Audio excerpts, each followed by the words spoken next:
Terkait kasus ojek daring mengirimkan paket berisi jenazah bayi, kita sudah terhubung dengan Kasat Reskrim Polrestabes Medan, AKBP Bayu Putro Wijayanto. Selamat petang, Pak Bayu. Selamat petang, Mbak. Pak Bayu, kami mau konfirmasi dulu, sang ibu berinisial NH sudah ditangkap, artinya statusnya apa, Pak? Saat ini memang sudah kita amankan tadi pagi, tim gabungan dari Polrestabes Medan dan Polsek Medan Timur sudah mengamankan tadi pagi dari bayi tersebut. Saat ini masih proses penyidikan dan nanti ke depan apabila cukup unsur, cukup alat bukti, kami akan tetapkan menjadi tersangka nanti begitu, Mbak. Atas tersangka untuk kasus apa, Pak? Berarti dugaan pasalnya yang memungkinkan untuk disangkakan?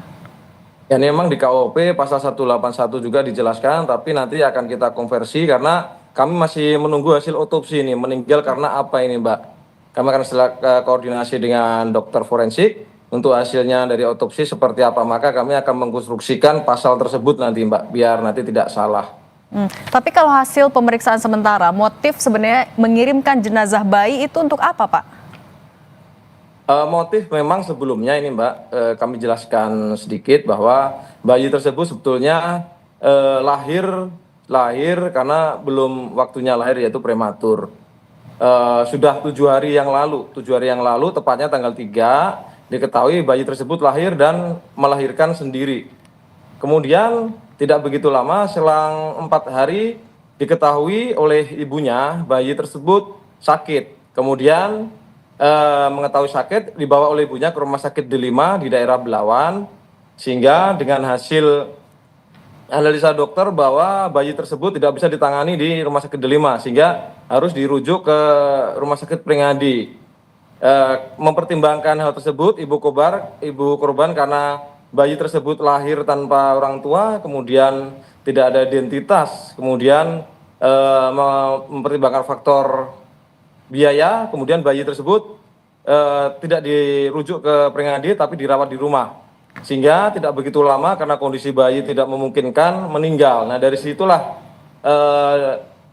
si ibu ini mungkin bingung karena akan dimakamkan di mana dan tidak ada saudara di situ, sehingga ibu ini mempertimbangkan dan mengambil kesimpulan untuk membuang bayi tersebut.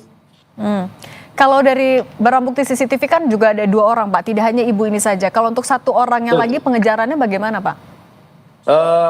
Kami sudah mengamankan tidak begitu lama dari kami mengamankan ibunya, sebelum siang sebelum jam 12, jam 11-an, kami sudah mengamankan juga 1 orang laki-laki yang nampak di CCTV. Identitas tersebut setelah kita lakukan proses penyelidikan dan penyidikan, yang bersangkutan ini adalah kakak kandung. Setelah kita melakukan pendalaman pemeriksaan, penyidikan, diketahui bahwa selain kakak kandung, mereka berdua ini mempunyai hubungan khusus, begitu, Mbak.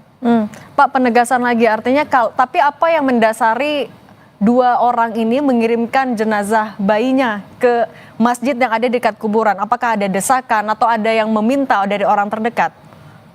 Tidak, karena bayi tersebut sebelum dikirimkan, karena prosesnya kedua ini kan tinggal di daerah Belawan, ngekos di Belawan, itu di luar wilayah kota Medan, sehingga untuk mengkaburkan, untuk menghilangkan jejak bayi tersebut karena sudah meninggal, maka kedua orang tersebut menggunakan mobil, yaitu menggunakan alat transportasi taksi online ke Medan. Malam itu juga menuju Medan untuk membuang atau menghilangkan jejak bayi tersebut. Sebelumnya menginap terlebih dahulu di salah satu hotel di daerah Yosudarso. Keesokan harinya baru mereka setelah perencanaan malamnya, mereka mencoba kedua orang tersebut mencoba untuk menghilangkan jejak ke bayi tersebut karena sudah meninggal, mengirimkan lokasi yang mereka mungkin sudah diketahui berada di kurang lebih hanya sekitar 5-10 menit perjalanan ke lokasi tujuan dengan menggunakan kurir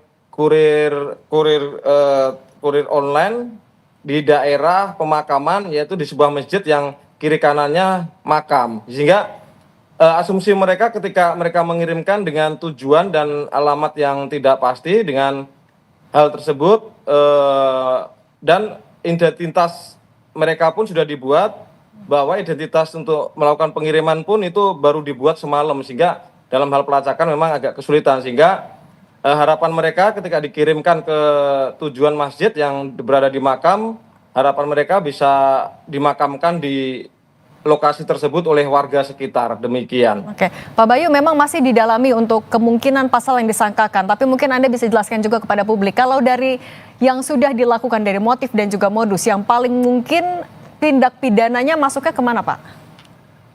Kami masih melakukan serangkaian tindakan penyelidikan maupun penyidikan untuk menetapkan unsur pasal agar kami tidak salah melangkah, dan kami akan melakukan gelar perkara untuk penetapan pasal tersebut, walaupun di pasal 181 KUHP jelas di situ bahwa tidak diperbolehkan untuk membuang bayi yang sudah meninggal, tetapi kami akan mengkonstruksikan karena ini masih anak tersebut, si ibunya belum dewasa dan ini masih anak-anak, kami coba akan mengkonstruksikan di perlindungan anak. Nanti kita akan gelarkan dan kita menunggu dari hasil otopsi, Mbak, begitu.